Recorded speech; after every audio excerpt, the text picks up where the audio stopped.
Salut tout le monde, j'espère que vous allez bien aujourd'hui. Alors, comme vous avez pu le voir sur le titre de la vidéo, j'ai décidé de lire des livres considérés comme populaires sur Booktube et BookTok. Et aujourd'hui, je vais vous donner mon avis sur 4 livres. Donc, je vais vous dire si selon moi, parce que ce sera personnel, si selon moi ça vaut la hype ou non. Donc, sans plus tarder, nous pouvons commencer. Hey, it's me.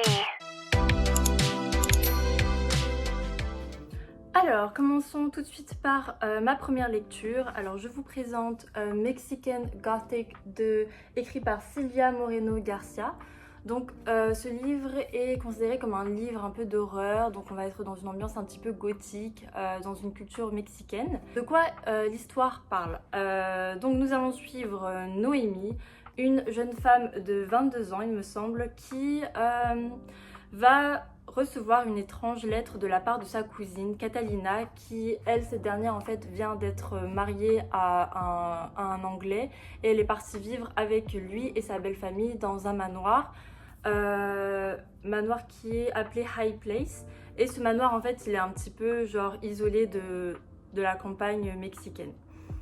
Et donc dans cette lettre, elle écrit que son mari essaierait de l'empoisonner, qu'elle entend des voix dans les murs du manoir, qu'elle a des visions, qu'elle a des hallucinations. Donc elle demande un peu de l'aide à Noémie. Donc Noémie, ni une ni deux, elle décide de rendre visite à Catalina, sa cousine, et de voir ce qui se passe dans ce manoir, et aussi par la même occasion rencontrer la belle famille de Catalina. Donc voilà le pitch. Et elle va découvrir un petit peu les secrets que cache cette famille. Parce que cette famille a beaucoup de secrets. Alors, donc dès le début en fait, l'ambiance est déjà très chelou. On a une ambiance un peu lugubre, un peu sombre, du coup gothique. Quand Noémie arrive dans le manoir qui est entouré de brume. Dès qu'elle arrive, en fait, elle a un accueil hyper glacial, hyper froid de la part des membres de la famille. Le personnel de travail ne la calcule pas tant que ça. Ils sont hyper laconiques quand elle essaie de leur parler. Et en fait aussi, ils lui donnent des règles assez strictes. Elle n'a pas le droit de parler, ils n'ont pas le droit de discuter ensemble pendant les dîners, de ne pas faire de bruit, elle n'a pas le droit de fumer, elle ne peut pas sortir du manoir sans son chaperon. Enfin, vraiment des règles de prisonnière limite. Et aussi elle n'a pas le droit de voir Catalina, sa cousine, comme bon lui semble, parce qu'apparemment elle serait elle serait malade, etc. Donc Noémie, voilà, elle questionne pas trop ça, elle essaie de se conduire au début comme une bonne invitée, donc elle essaie plus ou moins de se plier aux règles, de pas contrarier la famille, la famille.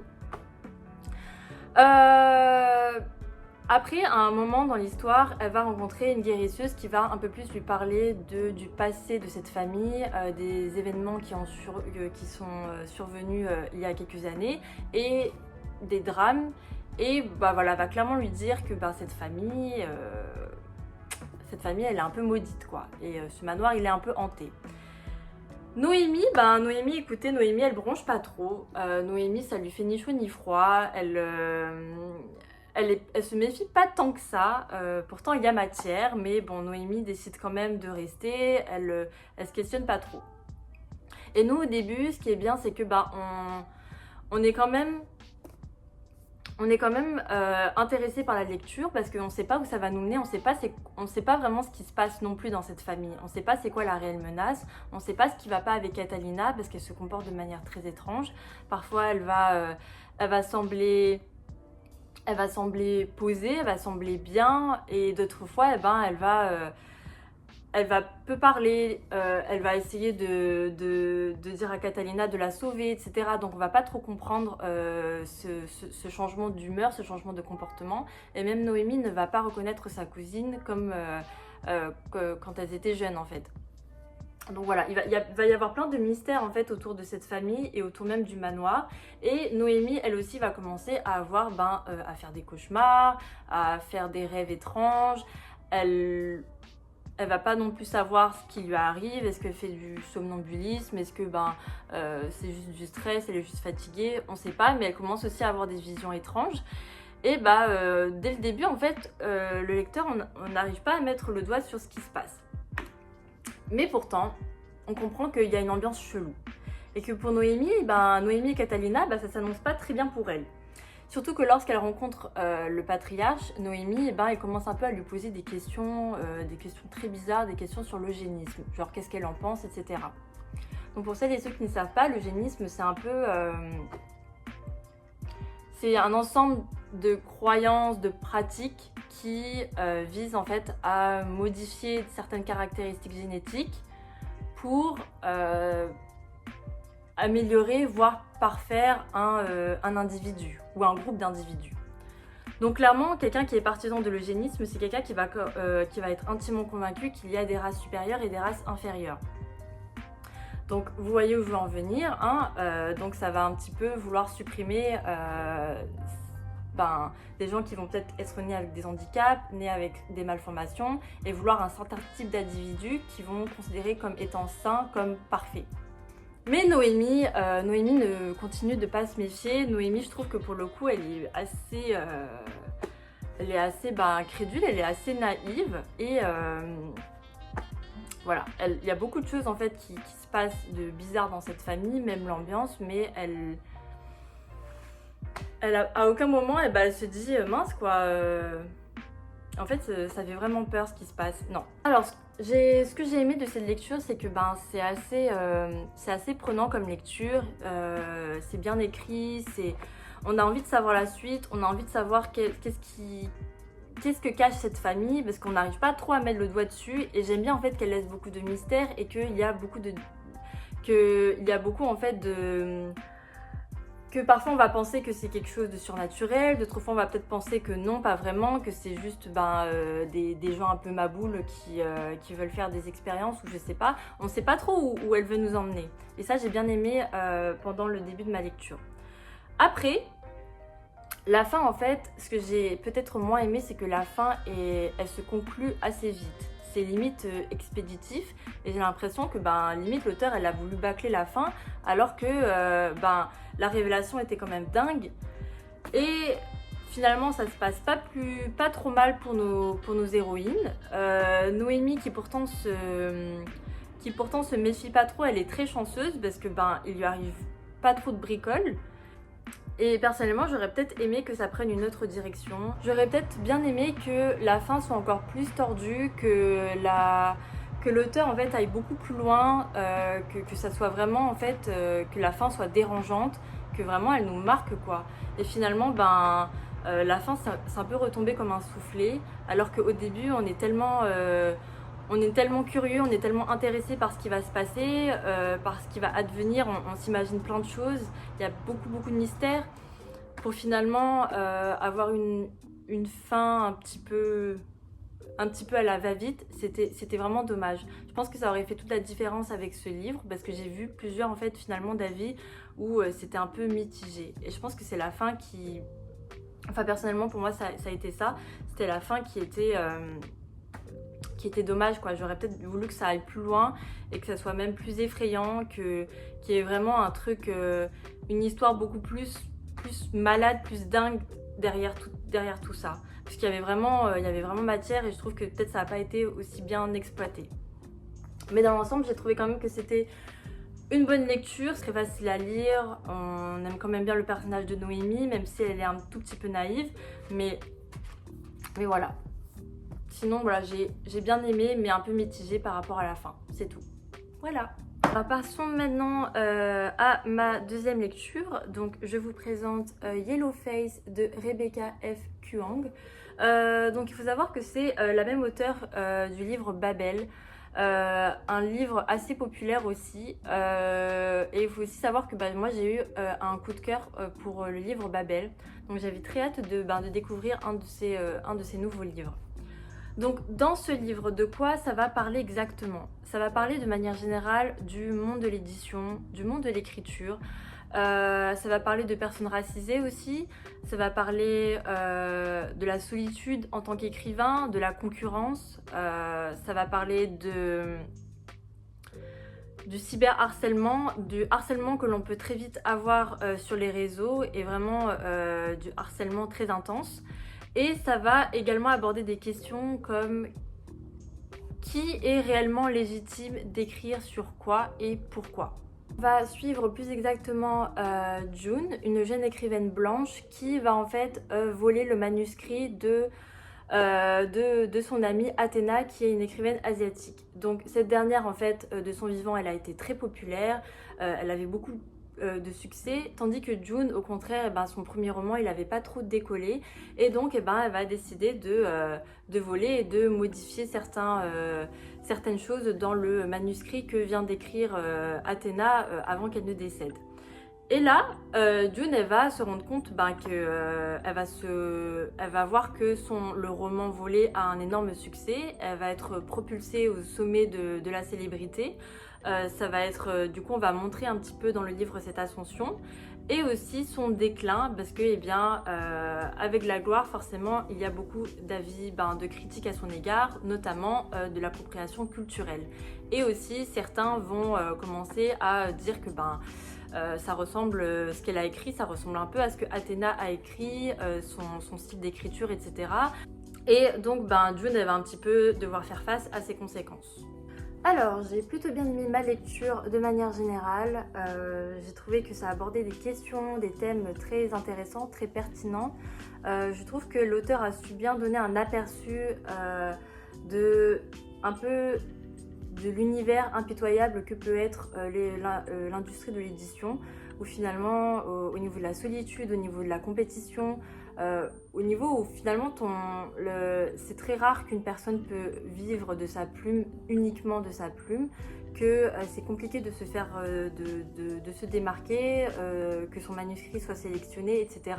J'ai trouvé que c'était intéressant d'aborder ces sujets-là. Après, l'univers... les personnages. Le personnage de June, finalement, c'était très compliqué de l'apprécier, c'était très compliqué de l'aimer. Alors oui, je pense que c'était un petit peu fait exprès. Elle était quand même détestable du début jusqu'à la fin, mais j'aurais aimé qu'il y ait peut-être un peu plus de nuances. Peut-être au tout début, on aurait pu comprendre ses motivations, mais après, finalement, elle est devenue si détestable et de si mauvaise foi que on pouvait pas en fait l'aimer ni même la comprendre. Donc voilà, en fait, tout au long du roman, elle ne va jamais se remettre en question, elle va jamais vraiment montrer de remords, sauf quand elle va se faire attraper. Et encore, elle va toujours finalement se justifier de façon assez lamentable, parfois même se montrer raciste envers ceux qui la critiquent. Elle va pas comprendre en fait la gravité de ce qu'elle a fait.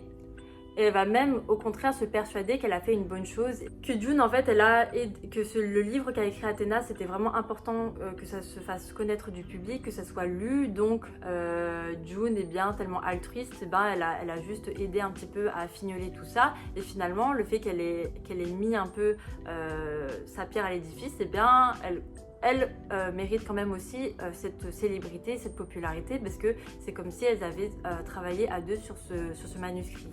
Parce qu'elle a fait beaucoup de modifications finalement. Mais bon, elle essaie un petit peu de se justifier tant bien que mal. Alors dans l'ensemble, oui, j'ai plutôt bien aimé la lecture par rapport au thème abordé. Après, je trouve qu'au niveau de l'histoire, au niveau des personnages, j'ai trouvé peut-être que c'était un petit peu froid, que c'était un petit peu mou. Et c'est ça un peu qui est dommage. Je trouve qu'il y avait rien qui se dégageait des personnages, rien qui se dégageait de l'histoire, à part juste les thèmes et les questions abordées. Voilà, c'était un petit peu la petite faiblesse que j'ai trouvée dans ce livre. Alors, passons maintenant déjà à ma troisième lecture. Donc, je vous présente Divine Rivalité, écrit par Rebecca Ross. Alors déjà, premièrement, très très fan de la couverture, je trouve vraiment qu'elle est magnifique. Donc, dans cette histoire, tous porte à croire, selon moi, que l'histoire se déroule au début du XXe siècle, pendant la Première Guerre mondiale, enfin une Première Guerre mondiale alternative, pardon. Il y a des éléments en fait de la Première Guerre mondiale comme les réseaux dans les tranchées, même les armes qui sont utilisées, on parle de masques à gaz, on parle d'obus, donc on a l'impression qu'on est pendant la Première Guerre mondiale. Et tout aussi, j'ai l'impression aussi qu'on est peut-être en Angleterre, en tout cas dans l'Empire britannique. ou une empire britannique fictif, enfin bref, je pense, mais je suis pas sûre. Donc, nous sommes dans un monde en guerre, et pas n'importe quelle guerre, nous sommes dans un monde en guerre entre des divinités, donc entre deux dieux. Et nous allons suivre le personnage d'Iris, une jeune journaliste qui va elle-même en fait avoir une petite guéguerre, une petite rivalité avec son concurrent, comment il s'appelle ?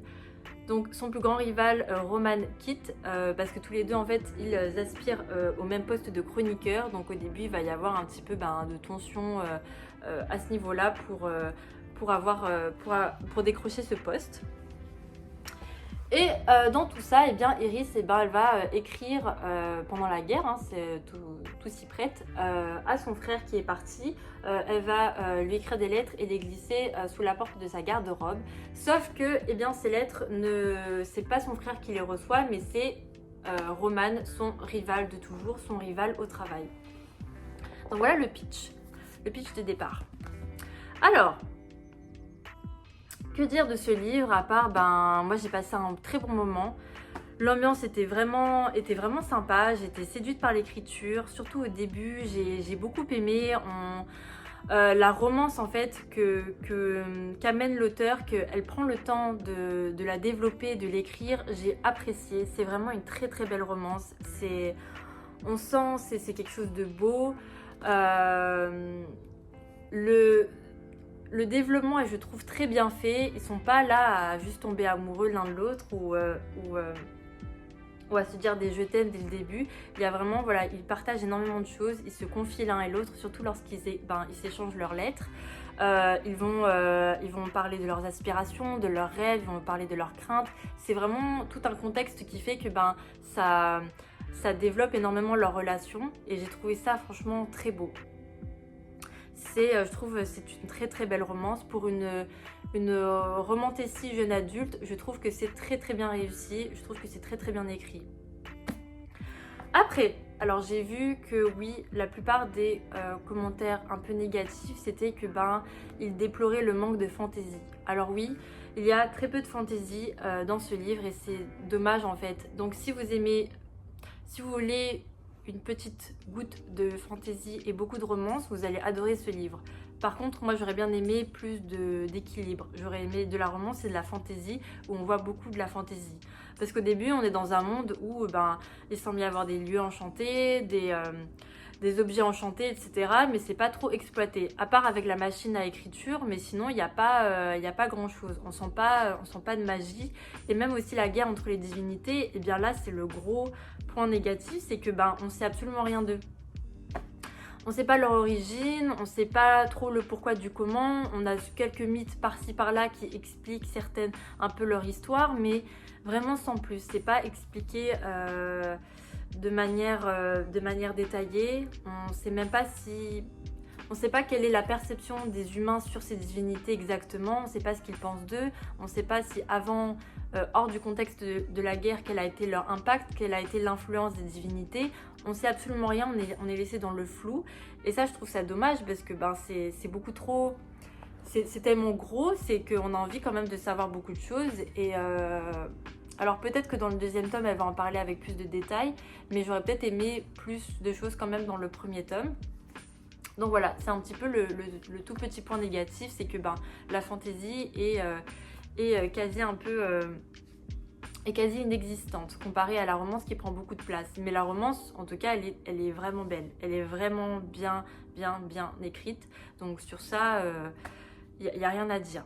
Après, étant donné que nous sommes dans un contexte de guerre, parfois, mais je sais qu'on est dans une romantécie, j'avais l'impression que parfois la guerre était un petit peu sublimée, était un petit peu idéalisée. Ça m'a un petit peu dérangée. Il y avait quelques descriptions par-ci par-là de l'horreur de la guerre, mais j'ai pas senti la détresse de la guerre, alors que c'est quelque chose qui devrait être atroce, qui devrait être horrible, mais j'ai pas ressenti ça. Donc je trouve que finalement, voilà, on voit que le contexte de guerre, ça sert plus à faire développer, à faire avancer la romance entre Iris et Roman. Donc c'est plus, c'est accessoirement finalement, c'est plus accessoirement, ouais, je dirais. Voilà. Mais ce livre m'a quand même assez convaincue pour, je signe clairement pour le deuxième tome, surtout que j'ai vu des avis de booktubeuses qui disaient qu'il y aurait plus d'éléments de guerre dans le deuxième tome, donc moi j'ai très hâte de voir ce que ça va donner. Voilà, mais dans l'ensemble, franchement, c'était une très très bonne lecture parce qu'on passe un très bon moment et j'ai été vraiment séduite par l'univers. Donc c'est vraiment un livre que je recommanderais.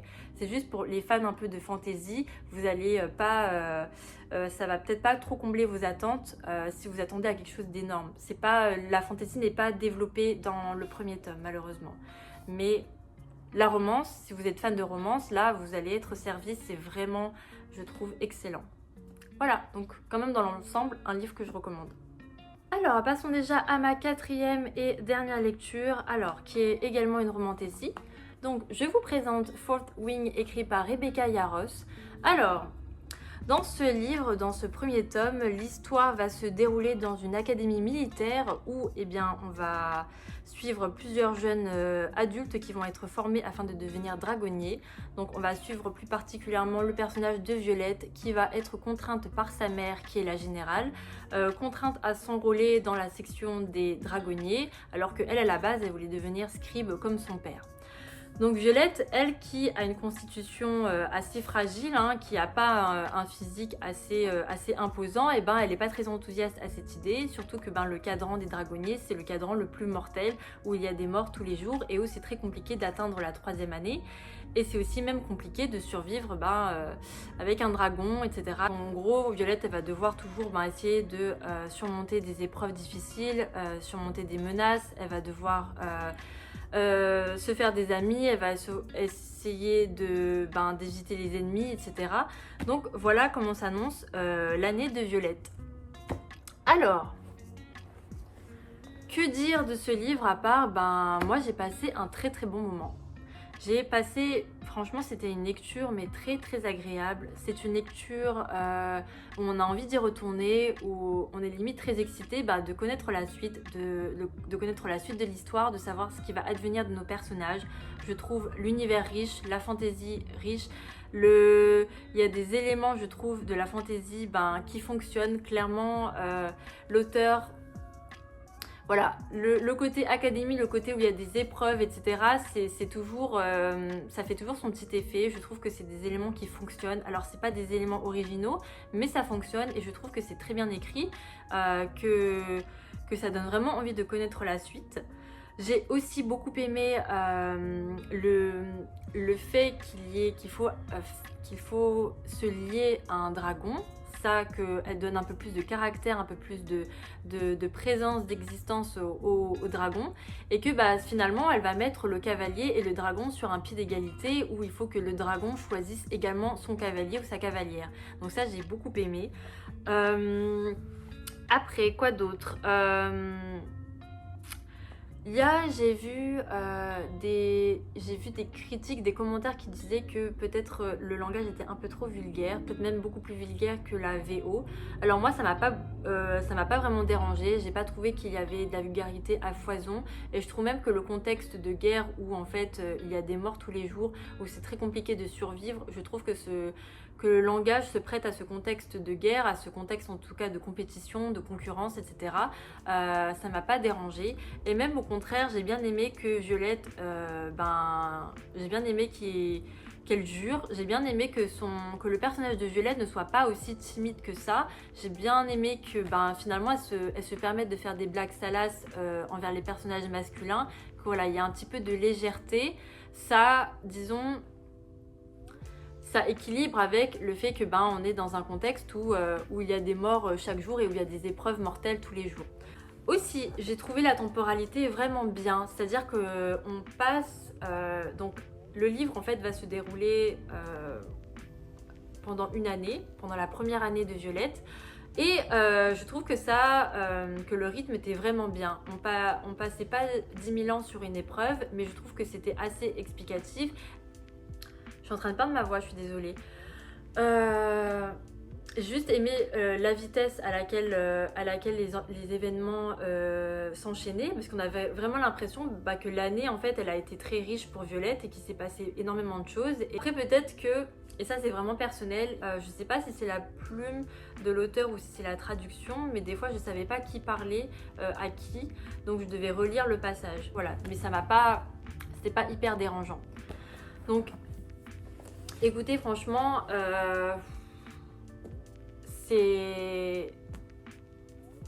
on passe un très très bon moment. On passe un très très bon moment dans ce livre. Alors, est-ce que ça vaut la hype? Je trouve personnellement que oui, ça vaut la hype parce qu'il y a des éléments, mais des éléments qu'on aime avoir, des éléments, je trouve, maîtrisés. Et voilà, elle maîtrise très bien ce côté fantasy, le lien avec les dragons. Je trouve que c'est vraiment intéressant, leur donner du caractère, les épreuves, la romance, la tension qu'il peut y avoir avec entre les personnages. Et je trouve qu'aussi c'est juste dans ce contexte pour un premier roman, pour un premier contact entre eux, quoi. Je trouve même que la fin, encore une fois, la fin, elle est pas non plus... Mais ça fonctionne. Alors, on apprend qu'il y a un nouvel ennemi, il y a beaucoup d'éléments, voilà, où on a très hâte de découvrir dans le deuxième tome. Et je trouve que le changement de direction, j'aime bien où ça semble aller. Il y a une révélation à la fin qui est un peu prévisible, mais c'est pas grave parce que ça fonctionne. Et la phrase de la fin, je trouve qu'elle est vraiment... ça fait toujours son petit effet en fait. C'est... voilà. On passe de très bons moments. Voilà, c'est un livre qui... Franchement, genre... on a des émotions quand on lit ce livre. Après, j'ai entendu des échos comme quoi, oui, le deuxième tome était un petit peu décevant. Mais bon, je tiens quand même à suivre, je tiens quand même à voir par moi-même le deuxième tome. Donc on verra bien ce qui va se passer. Mais un premier tome, franchement, la romance et la fantaisie étaient là. Et c'était... voilà, très très bon livre. Ah aussi, c'est important, j'ai vu qu'il y avait... Alors les commentaires négatifs qu'il pouvait aussi y avoir sur ce livre, c'était qu'ils vont dire que la fantaisie était pas ouf. Parce que certains vont vouloir une fantaisie pure et dure, une fantaisie beaucoup plus poussée. Donc ils vont comparer ça à l'Assassin Royal ou au Seigneur des Anneaux. Mais encore une fois, nous sommes dans une romantécie. Et je trouve que la fantaisie, elle a très bien... Les éléments de la fantaisie, elle l'a très bien maîtrisé. Et qu'on peut pas comparer au Seigneur des Anneaux. Parce qu'il fallait quand même de la romance, il fallait quand même à côté développer la relation entre Violette et entre Xaden. Donc peut-être que celles et ceux qui aiment la fantaisie pure et dure, vous allez être un tout petit peu déçus de la fantaisie et vous allez du coup pas comprendre peut-être la hype qu'il peut y avoir autour de ces livres, mais ça reste de la romantécie. Donc pour une romantécie, c'est, je trouve, excellent. C'est vraiment excellent. Donc voilà, c'est ma petite remarque. Ce qui est aussi intéressant, c'est que j'ai vu quand même des avis assez critiques, assez sceptiques sur le fonctionnement de l'académie. Le fait que les cadets soient autorisés à se tuer entre eux, à se mettre des bâtons dans les roues sans que ce soit, sans risque de répercussions, sans que ce soit considéré comme illégal. Alors je pense que le système, et on va le voir même dans le livre, le système de l'académie comporte des défauts. Et je pense que ça, c'est l'un des défauts de cette académie. C'est que leur manière en fait de distinguer quelqu'un de faible et quelqu'un de fort, c'est quelqu'un, si tu es faible, c'est que tu ne vas pas survivre. C'est que tu ne peux pas... peu importe le combat, peu importe n'importe quelle situation, finalement, si tu meurs en tombant de ton dragon, si tu meurs en te faisant tuer ou en te faisant empoisonner ou que sais-je, tu es considéré automatiquement comme faible. Donc on peut peut-être avoir cette idée de mais est-ce que du coup ça gaspille pas un peu... ça gaspille pas un peu les soldats, le nombre de soldats qu'il peut y avoir justement qui peut être utile à la guerre, pourquoi pas les former justement adéquatement afin qu'ils soient beaucoup plus aptes à se battre. Donc déjà là on voit un peu une certaine fragilité, un certain défaut dans ce système. Et c'est peut-être aussi pourquoi, parce que moi ça m'avait un petit peu embêté le fait qu'on souligne assez souvent, on accentue très souvent le physique de Violette. Mais il faut comprendre que Violette, elle s'est entraînée seulement 6 mois pour entrer dans le cadran des dragonniers, pour devenir cavalière, alors que les autres, ceux qui voulaient déjà devenir, ou qui étaient contraints de devenir dragonniers, de rentrer dans le cadran des dragonniers, eh bien ils se sont entraînés quasiment toute leur vie. Donc peut-être que à la vue de quelqu'un qui qui s'est entraîné seulement 6 mois, donc qui a un physique un peu différent, un peu frêle, et peut-être voilà pourquoi ça, on le faisait toujours, en fait on accentuait toujours sa constitution assez fragile. Et que finalement, dans l'académie, il n'y a que de place que pour ceux qui ont un physique imposant, que ceux qui ont une certaine force. Et ça, je pense que c'était fait, que c'est fait exprès pour montrer que, voilà, on voit dans le personnage de Violette que justement, elle va leur prouver le contraire, que la réelle force ne vient pas de la force physique, le courage ne vient pas de ça, ne vient pas que de ça. Et je pense, voilà pourquoi certains ont été un peu sceptiques par rapport au fait que, comment ça se fait que tout le monde se tue, etc., que personne ne dise rien, que limite ça nous désensibilise. Mais je pense, voilà, c'est vraiment le défaut de cette académie et que justement le personnage de Violette va un petit peu nuancer parce que, voilà, elle qui voulait devenir scribe, finalement, elle s'en sort pas si mal pour quelqu'un qui a une constitution différente des autres. Mais il faut savoir vraiment que tout le monde sait... que la mentalité c'était que tout le monde s'est entraîné très dur pour arriver au cadran et pour arriver pour être en 3e année, et qu'on voit beaucoup de gens qui ont un petit peu la haine et qui sont très compétitives, parce que je pense qu'il y a une certaine éducation autour de ça qui fait que faut savoir que les dragonistes sont considérés comme l'élite, donc ils vont avoir beaucoup d'avantages. Et on leur dit clairement que si tu n'es pas à la hauteur, si tu es trop faible, tu vas pas survivre. Donc voilà peut-être pourquoi beaucoup on les voit assez nerveux, assez violents avec les autres et à tuer assez facilement, parce que je pense qu'ils ont été, c'est limite, peut-être que je vais très loin, hein. Peut-être, est-ce que c'est pas un peu une mentalité un peu toxique du côté militaire où tu vas un peu matrixer un peu les futurs soldats à penser que il n'y a de place que pour la force physique, il n'y a de place que pour la férocité, que pour la combativité et rien d'autre. Donc ça, je trouve que peut-être l'auteur voulait justement montrer ce défaut, en fait, en tout cas dans le livre, de cette académie militaire, qui déjà en plus va cacher des secrets, on le découvrira. Mais donc voilà, je pense pas que ce soit... C'est normalisé dans le livre, mais en deçà, c'est plus vu comme une critique, comme un défaut en fait de cette académie. Aussi, peut-être, ce qui a été dommage, c'était un peu le personnage de Dane, qui n'a pas été trop exploité. Malheureusement, on lui a pas donné beaucoup de personnalité à son personnage, à part son côté protecteur et son côté à cheval sur les règles. Et il n'y avait pas grand-chose d'intéressant chez lui. Alors, est-ce que oui, c'est peut-être fait exprès, mais c'est dommage parce que ça le rend limite insipide, alors que c'est quand même, il est quand même considéré comme le meilleur ami de Violette, donc c'est dommage de lui avoir donné ce rôle-là, ce rôle un peu en retrait, et ce rôle juste de gars trop protecteur, de gars un peu relou pour le coup, qui veut toujours protéger Violette ou qui veut toujours respecter les règles. C'était un petit peu dommage. Et voilà les amis, voilà qui conclut la fin de ma vidéo. J'espère que vous êtes encore là, j'espère que ça vous a plu, que vous avez trouvé des idées de lecture. Moi en tout cas j'ai été très satisfaite de mes lectures de manière générale. Je pense même refaire ce type de concept où je vais lire des livres considérés comme populaires sur Booktube et BookTok, parce que voilà, j'ai bien aimé le concept. Sur ce, je vous souhaite une très belle journée, une très belle soirée, je vous souhaite de très bonnes lectures et je vous dis à la prochaine pour une nouvelle vidéo. Bye bye.